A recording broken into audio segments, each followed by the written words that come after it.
Assalamualaikum warahmatullahi wabarakatuh. Nama saya Nendene Daul Hasanah. Saya akan menjelaskan outline KTI bab 1 pendahuluan.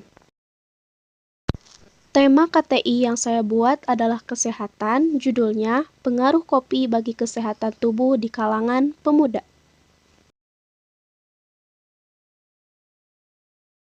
Tanya, berdasarkan data dari Organisasi Kopi Internasional atau International Coffee Organization, ternyata konsumsi kopi di kalangan masyarakat Indonesia melonjak hingga 174%, yaitu terjadi pada tahun 2000 dan 2016. Kemudian Anesdocs melakukan survei nasional kepada 9.684 masyarakat Indonesia untuk menangkap pola kebiasaan minum kopi mereka. Responden penelitian terdiri dari proporsi responden pria sebesar 35% dan 65% wanita dengan dominasi usia di kalangan muda antara 18 hingga 34 tahun. Dari survei tersebut, 61 responden yang didominasi oleh pria mengaku sebenarnya tidak suka minum kopi, sementara 39% dari partisipan studi mengaku minum kopi minimal 1 gelas sehari. Dalam hal frekuensi, rata-rata mayoritas responden menikmati 1 gelas kopi per hari, yaitu 21,6%, namun tidak sedikit juga yang meminum sekitar 2-3 gelas per hari, yaitu 10,5%, dan bahkan sekitar 1,9% responden terbiasa minum kopi lebih dari 11 gelas kopi setiap harinya. Data juga menunjukkan bahwa pria lebih sering mengkonsumsi kopi dalam sehari dibandingkan wanita. Rata-rata wanita Indonesia mengkonsumsi 1 gelas kopi per hari, yaitu 64,4%, sementara mayoritas responden pria menghabiskan 2-3 gelas kopi per hari, yaitu 21%. Sebanyak 4,5% responden pria mengaku minum kopi 4-5 gelas per hari, dan bahkan 3% lainnya mengaku menghabiskan lebih dari 11 gelas kopi. Dengan takaran ideal, kandungan antioksidan pada kopi dapat bekerja secara optimal untuk menangkal radikal bebas. Bahkan menurut penelitian tersebut, takaran 2-3 gelas atau setara dengan 170 hingga 375 mg kafein per hari bisa menurunkan resiko disfungsi ereksi. Menurut Suhadi, kafein mampu memperbaiki emosi saat sedang gelisah sehingga menjadi lebih tenang. Menurut Leiberman, dalam IFIC, tubuh menjadi lebih terjaga dan berenergi setelah mengkonsumsi 75 hingga 150 mg kafein.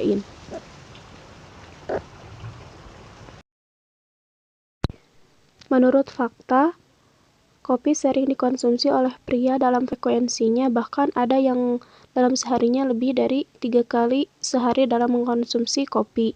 Padahal idealnya, menurut penelitian dalam jurnal PLOS ONE pada tahun 2015, takaran ideal konsumsi kopi adalah 2-3 gelas per hari. Menurut Oktara, terdapat pengaruh antara konsumsi kopi terhadap denyut jantung. Konsumsi kafein yang berlebihan dapat meningkatkan kerja jantung dan memicu terjadinya gagal ginjal dan menimbulkan rasa ketagihan atau rasa candu. Kemudian, kafein dalam kopi dapat merangsang ginjal untuk membentuk dan membuang air seni lebih banyak dari jumlah air yang diminumnya. Penyimpangan antara fakta dan ideal atau identifikasi masalahnya adalah terlalu sering mengkonsumsi kopi tidak baik bagi kesehatan tubuh. Solusi dari identifikasi masalah tersebut ialah masyarakat Indonesia, terutama kalangan muda, yang sering dalam mengkonsumsi kopi perlu mengetahui manfaat dan dampak negatif dari kopi.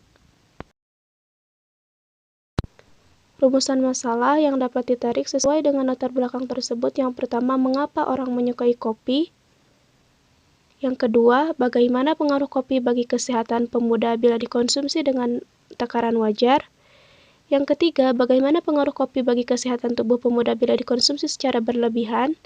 Dan yang terakhir, bagaimana cara agar pemuda tidak candu mengkonsumsi kopi? Tujuan penulisan adalah untuk 1. Mengetahui orang yang menyukai kopi.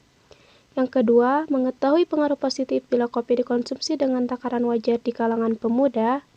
Yang ketiga, mengetahui pengaruh negatif bila kopi dikonsumsi secara berlebihan di kalangan pemuda. Dan yang terakhir, mengetahui cara agar pemuda tidak candu mengkonsumsi kopi. Manfaat penulis dan pembaca dapat menambah wawasan mengenai 1. Penyebab banyak orang yang menyukai kopi. 2. Dampak positif kopi bila dikonsumsi dengan takaran wajar di kalangan pemuda. 3. Dampak negatif bila kopi dikonsumsi secara berlebihan di kalangan pemuda. 4. Cara mengatasi agar pemuda tidak candu kopi. Dalam pembuatan KTI, saya menggunakan metode mengkaji penelitian yang sudah ada, yaitu literatur yang relevan. 1.